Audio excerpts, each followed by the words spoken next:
All right, what's up, ladies and gentlemen? This is BC. Welcome back. Again, I'm out here doing the interview series. I don't know if our guest will be on today. Again, we had to reschedule from last week, so we're still kind of ping-ponging back and forth. But I wanted to come on and honor the time on the schedule and do a podcast for you guys that I could share here on Facebook. I'm streaming this on Twitch. It gets uploaded to YouTube. The audio gets uploaded as well to,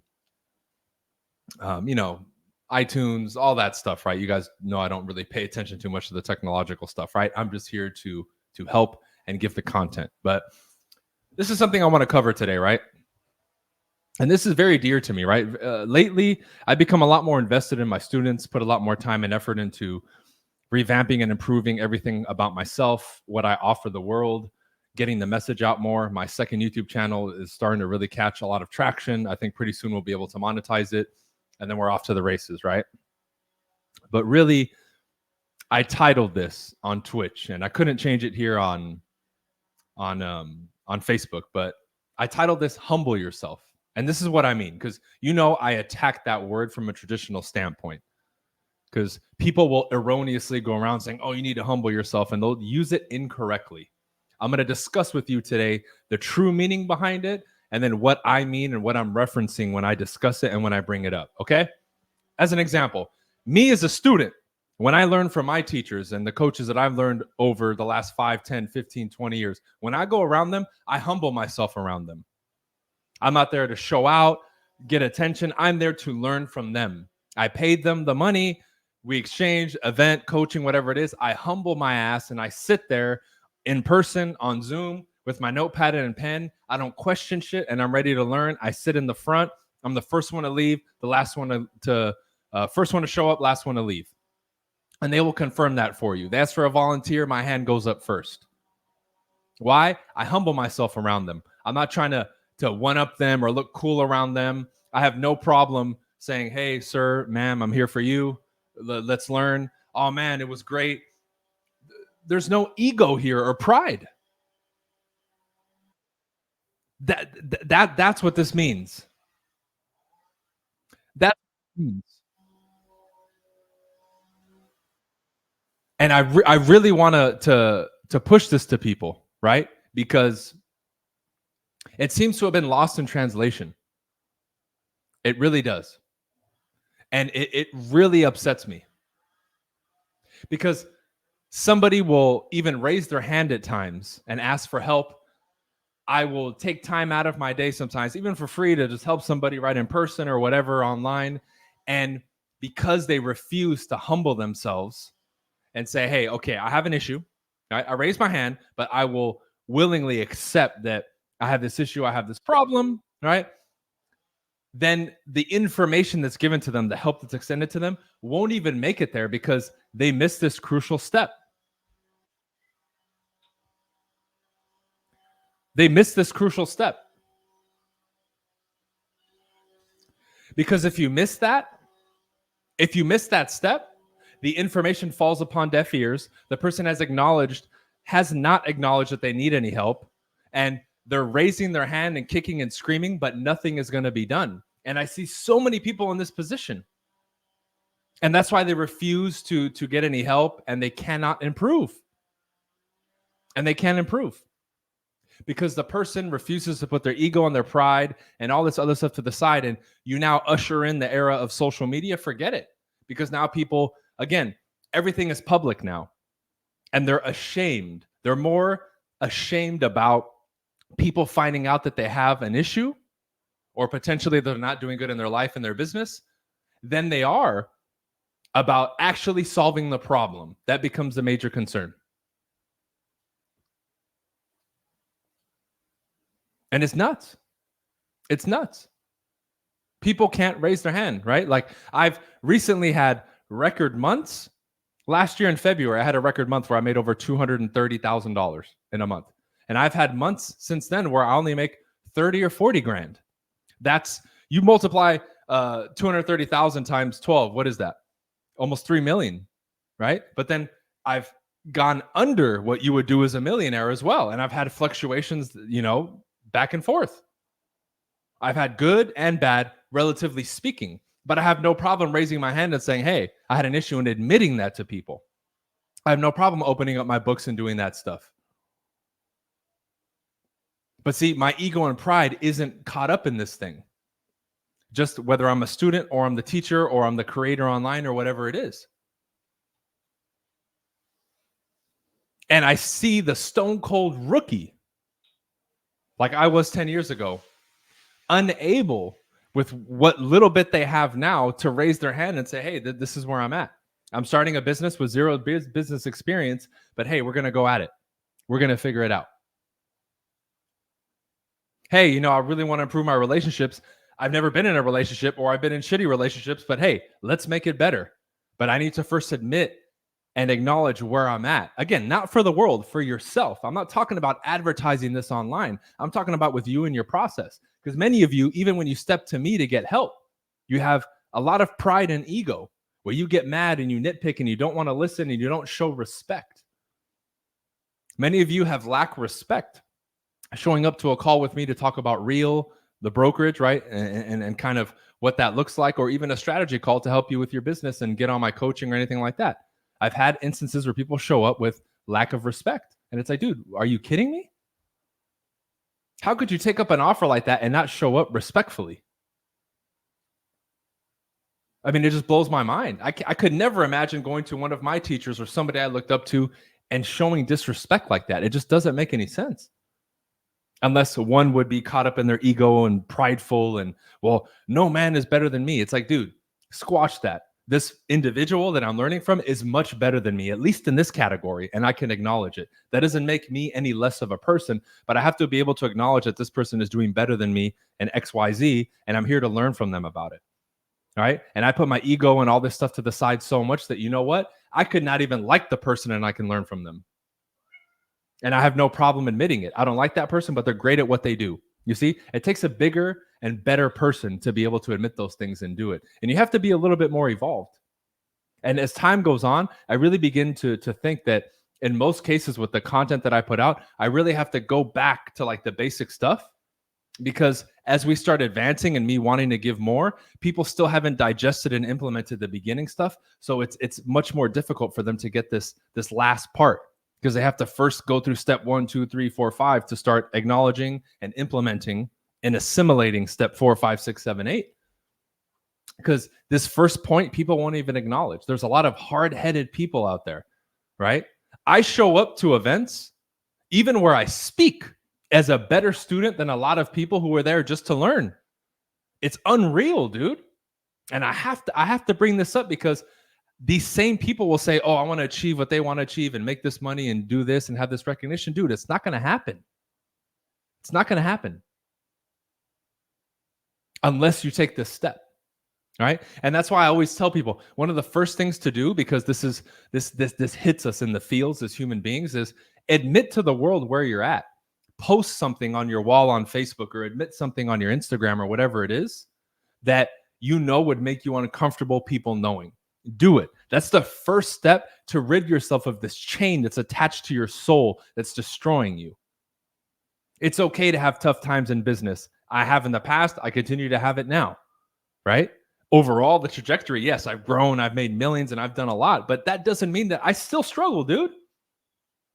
Even right now, I give so much shits. Like, I care so much about my students that sometimes even the ones that don't want to put in effort, I'm like, dude, how can I figure out a way to literally be a psychic and get in this person's brain and help them take action? Like, to that extent where it starts to affect me. That's not a cool position to be in, because before I had students, I was just trying to help the people around me and trying to force personal development on them and all these other things. Okay. So we now have our guest who came on. I'll bring him on and we'll continue this subject later. Dustin, what's up, my friend? How you doing, Bryan, man? Sorry about that. You know what? When you're traveling all over the planet, which I do, internet is just the bane of your existence. It's just one of those things that you just got to kind of get used to, and ebb and flow around those things. You can control pretty much everything else, but internet, my God, internet in Costa Rica, it's amazing right now. It's great experience this morning. I had a couple shows this morning. Yeah, it's fun. Hell yeah, man. So yeah, we're rolling right into it, dude. I just kind of Right went and on. started, but if you want to jump right in, give a I quick heard you. introduction, and then we'll get started. Oh, fantastic. Well, my name is Dustin Pritchard. I'm executive mentor with BEMEGA Mentors. We specialize in helping teams and team leaders approach other agents and business partners with a production focused value proposition so that you can build a relationship with value first before asking them to join your company and your opportunity. That's how all the big names are doing it. That's how the other guys that you are familiar with also do it as well. It's all about attracting people to you, because people join people. They don't join companies and opportunities. They join you. They join your atmosphere and your environment. So that's kind of what we do. And how did what's the background that led you into that? Because I'm sure people would wonder, like, how do you end up in that position? You know what I mean? Well, I've been running high performance sales teams for the last 20 years. Like, my last iteration was a real estate brokerage that I built from absolutely nothing to $4.5 million a year in sales. So we were doing like 843 trades as my last year as CEO. So not too bad. Like, not the biggest team on the planet, and certainly not small either. Like, we ate up a lot of market share. And the thing that we were really proud of is that we were about 3 times more profitable than the other guys, just because we applied systems and efficiencies and we attracted the right kind of business partners to us.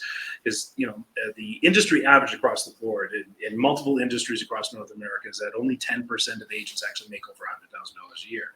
50% of our students were able to make 6 figures because we have systems and processes to help them hit the production levels and things like that. So I've been doing this for a little while, and I sold that brokerage because the writing was on the walls. Like, it was a brick and mortar outfit, right? So, in order for me to expand the operation, I had to expand my risk, like literally double the risk first, and then you go and try to make up that money so you can keep your doors open. And it just was not. It's not a sustainable business model anymore, right? You know it, I know it. Like most of us cats on this call right now know it too.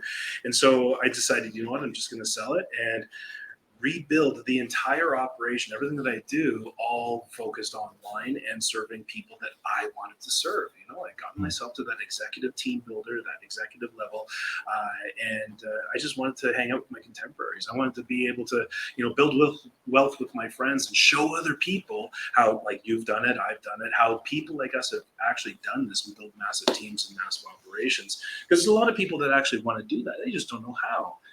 They go from sales, they're in sales, they're doing really well in sales. Maybe they're making a couple $100,000 a year, they're doing really well. And then they want to transition into the business side of building the operation and running a sales team.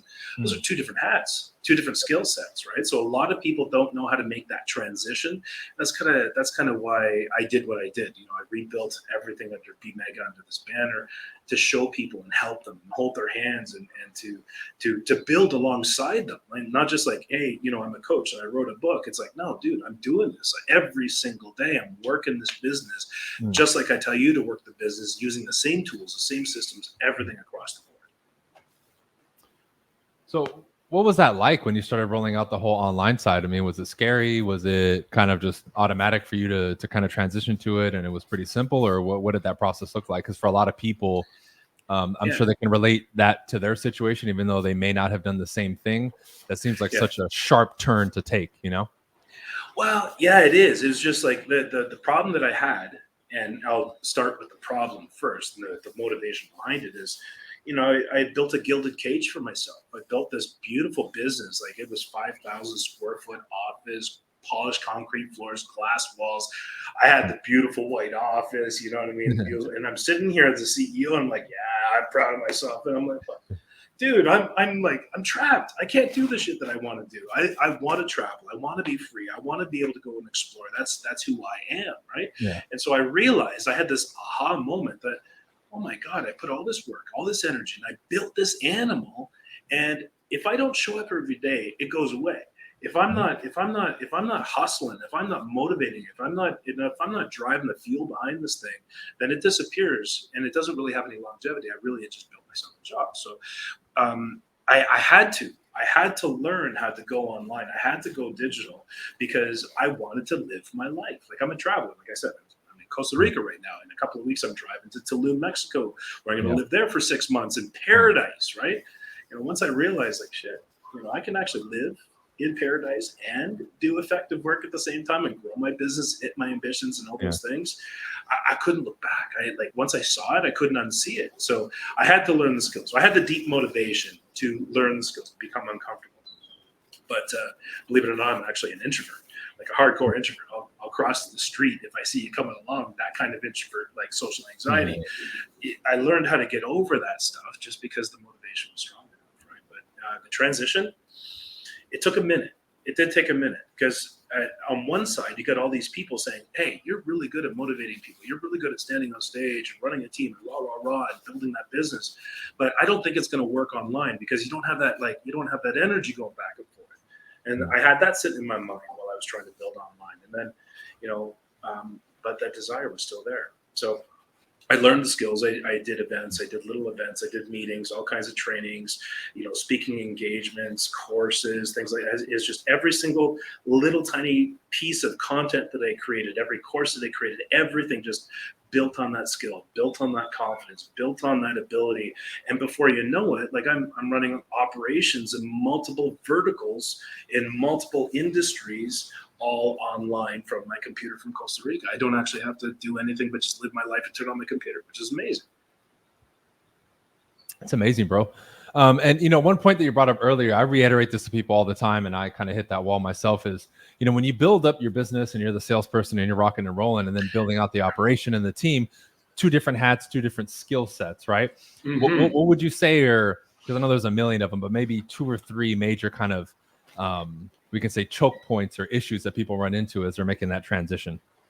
Well, the big choke point that I find is that a lot of sales guys are really good at gathering a handful of people around them, right? So I'm talking about, okay, you're doing really well in the field. You are deciding that I want more, or I want better, or I want my time back, because that's in a lot of cases, a lot of people are they're hustling, grinding in the sales, but they want the life back. They want the time back. They're earning great money, but they haven't earned time yet. So they start thinking, okay, I want to get into a business side of this business so that I can earn that time back. Let other people do the sales and I can make the money. The problem is that there's a natural bottleneck in team building across North America. The average team size is 5. And that's typically because you got a superstar leader and you got 3 or 4 people that want to learn from that person, or you've leveraged, say, a buyer's agent in real estate or an appointment setter in insurance and things like that. So you're leveraging a small group of people because you've got the skill set to be able to just inspire and lead a small group of people.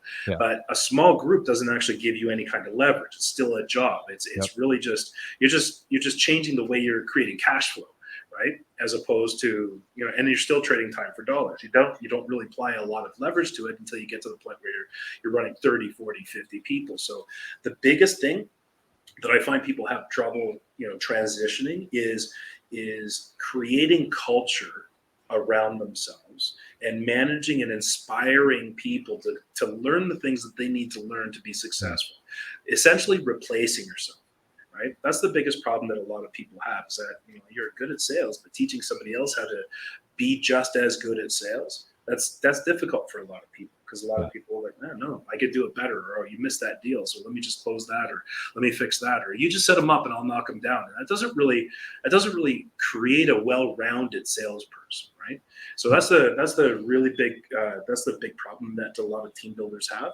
And then the second problem is that there's a no man's land between what you're able to do naturally with your natural ability as a salesperson and building a small team around you, and then building all the operational pieces that you need to run an organization. Because running 40, 50, 60 people is a different animal completely from running a handful of people that, hey, let's go hit the field and we're just gonna make some money together. It's a very, very big difference, right? It's everything from meeting structures to timing to, the training systems, the onboarding processes, motivation, hiring and firing, who's your team avatar. All those different elements are so important, and people aren't really taught that, right? Because the companies are really good at teaching you how to sell the company and sell the product, right? But they're not really, really good at teaching you how to build a business inside of that ecosystem. And that's kind of what I like to do. That's awesome, man. So in regards to the scope of people from different industries and maybe the amount of teams and people that you work with, I mean, what has that number gone up to now at this point? Hundreds hundreds. So three verticals that got insurance, real estate, and mortgage finance. Some business consulting on the side, so executive level business consulting as well on a 1 hour-to-hour basis. I do that because I like to do it and it's so much fun, but it's not a business operation. Like if I can't apply leverage, then it's not something that I want to fill up my calendar with, right? Because then you're just going to work. You have another job. So over the last 20 years, I've probably touched like 3,000, 4,000 agents. Building organizations in multiple verticals is a lot of fun too, because it's like what we do every single day as a team leader. It's the same. It does matter, but it doesn't really matter the product that you're selling. It's just what you're selling. You just have to learn how to sell that properly. Insurance, real estate, finance, whatever it is. But running an actual sales team in commission sales, especially when we have residual income, stock awards, and other elements as well that we can tap into and really build a business within these kinds of structures. That's that's so much fun. Like almost anybody can do this. If you can run a team in real estate, you can run a team in insurance. If you can build a team in insurance, you can have a finance team. And a lot of times these teams, they actually ebb and flow into each other. They create a value ladder for you as a leader, for your people to be able to tap into various different ways to serve the customer, which is super fun. So they weave together. It's really interesting, right? Because you have the separate pods of people that are all operating in their vertical, but you've got dual licenses that do a couple of different things. You got referral networks going back and forth between people, and the entire time you're just like getting a little piece, getting a little piece, getting a little piece, and it's really cool to be able to run that kind of it's a little bit more fluid, but man, it's so much fun. That's awesome. So in regards to like the team dynamic, especially the last, like, I would say 3 or 4 years, we've seen this huge change from like traditional brick and mortar to more like digital, especially with the evil C word that came in that shut everything down, right? I don't know if we can say the word anymore, right? Like in regards to, from like your perspective or just in general, like what are some of the major shifts and changes you've seen since we've gone from more like brick and mortar to now everything being digital and Zoom and online and that kind of stuff? I think necessity is the mother of invention. And at the end of the day, a lot of people, we could have done this. I was doing this before COVID hit, right? Before the pandemic and before the industries. You're talking real estate because you come from real estate, right? Because a lot of these other verticals, they've already figured this out. Insurance has already been doing this for decades, right? And then real estate figured out how to do it with a couple of different companies, and they started carving out some large market share because they simply outperformed the competition. So when a real estate agent starts seeing other people start becoming successful, and team builders running teams but doing it virtually without the brick and mortars, like, all those self-doubts, all those questions, like, wait, I need a closing room. I don't need a closing room. What are you talking about? I don't need those things. I don't need the expensive office. I turned my $500,000 a year burn into $16,000-$20,000 a year in expenses, which I offset with residual income and other ways to offset that. Like it doesn't cost anything to do this business anymore, right? So I think the biggest shift is just, it can be done. This is possible. We can run a real estate business this way. This is doable. Like other people are becoming successful. It's almost like, they all of a sudden they give everybody permission to go do it. And then once they see it, they can't stop. It's like the major, like all the great walkouts that are happening across North America, right? With all these companies losing employees, they're not able to keep people because people are understanding, like, shoot, I can do 2 full-time jobs right now, and I can do it virtually, and I can do it in half the time that it took me to work my full-time job where I had to go to the office. Right. And once people start understanding that their options are much, much greater than they used to be, that's the big thing, mindset shift. The whole industry is starting to realize that, oh, wait, I don't need all those things that the old boys are telling me that you still have to have. We've all read that, that book, the red and white book from who, right? And that was like the Bible for real estate agents to become successful team builders. And that book is wonderful. It's valid, but you can take all that stuff and go completely virtual with zero expenses. Almost everything you make is residual, with stock, with ownership, with everything else. And you could do that today where you couldn't do that 20 years ago. That's the biggest thing. Opportunity, mindset shift, massive. Yeah, the especially I would say the rapid increase in the innovation has been cool to see, because like all this stuff is happening so quickly. But it's not just the innovation, your ability to grow. Like like when I first started in real estate, everybody was saying, well, shoot, like I opened a brokerage within a year. I got my broker's license within 2. And people were like, what are you doing? Like people take 15 years to open up a brokerage, 20 years to open a brokerage. I'm like, no, why? Why? You don't need that. Tech is there. The people are there. The online is there. Like everything is there. Why take your time? Why not go fast? Why not? And that's what these opportunities are doing. Like anybody can join, and they can be broker level wealthy and free in the space of 6 months. It's unprecedented. Finding people to tap into that vision, though, is a challenge, at least from my end. That's the number one. I've surveyed hundreds and hundreds and hundreds of team builders, and the number one issue that team builders have is finding great business partners. That's the number one. The second one, do you know what the second one is? Getting them to produce. That's true. So, like, what would you recommend for people who do want to find other like-minded or business-minded or more bigger visionary type people? And maybe if they're starting like at the ground level, what would you recommend for them to kind of start moving and shaking and meeting some of these people? Because I get that question all the time.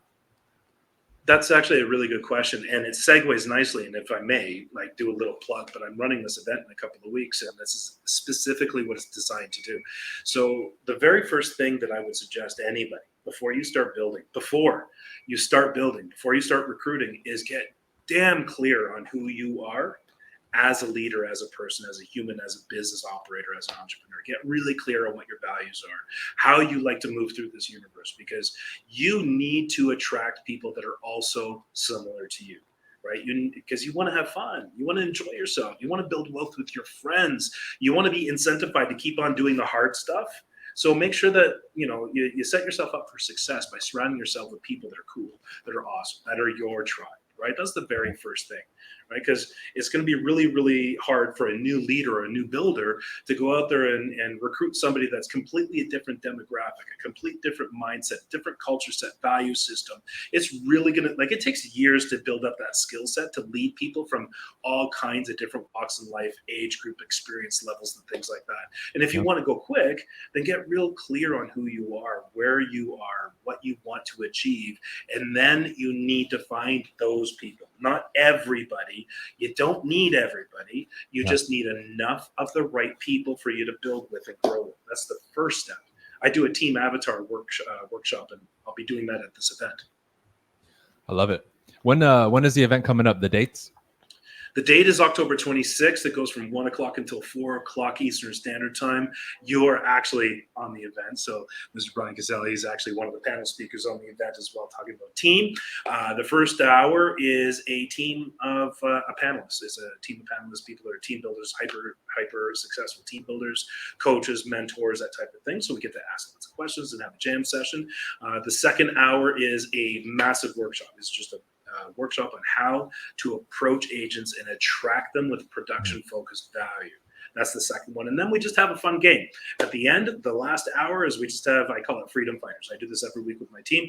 And the job is really just to book 3-way calls with your leader. That's it. You just book 3-way calls, fill up your mentor, your team leader, anybody that is higher than you in the organization that can help you close. You fill that cat's calendar.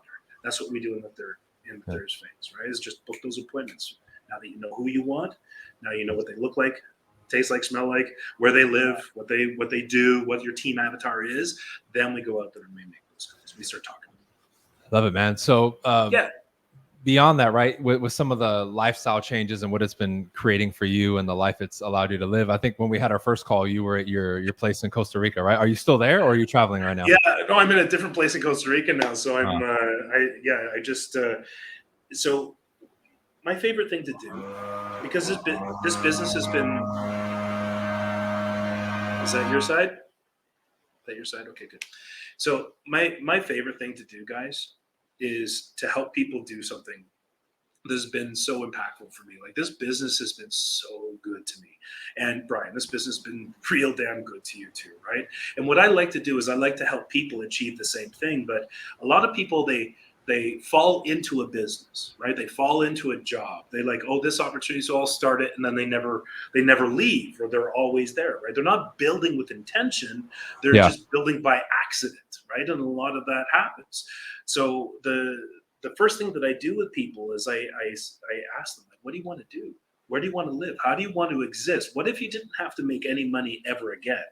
Like, I'm not saying that you're rich, but I'm just saying that you have enough cash flow coming in every single month, no matter what you do. You can sleep in today, you're making money. You can go rafting like I did 2 weeks ago, or you can go to the Caribbean like I did on the weekend, any of those things, and you're getting paid, right? So if you were getting paid no matter what, how would you live your life? Where would you live? What would you be doing, right?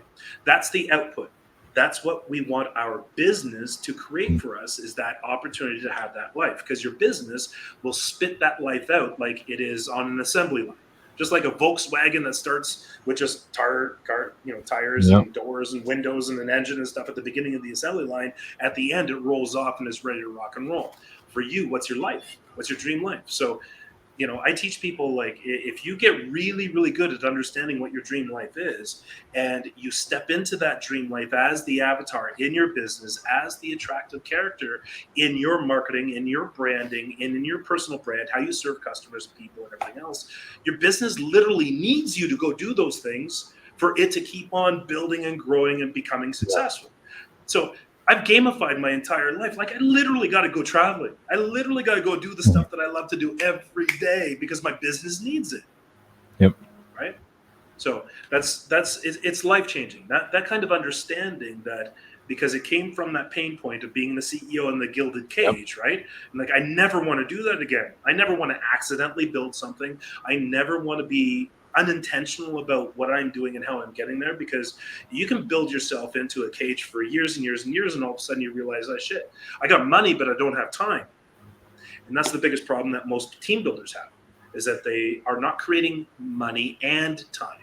That's what a lot of agents are having. They're just creating money and no time. Right? People that are out there slaving away, doing a ton of deals, and don't get me wrong, like, produce, like, kick some ass, like, crush it out in the field.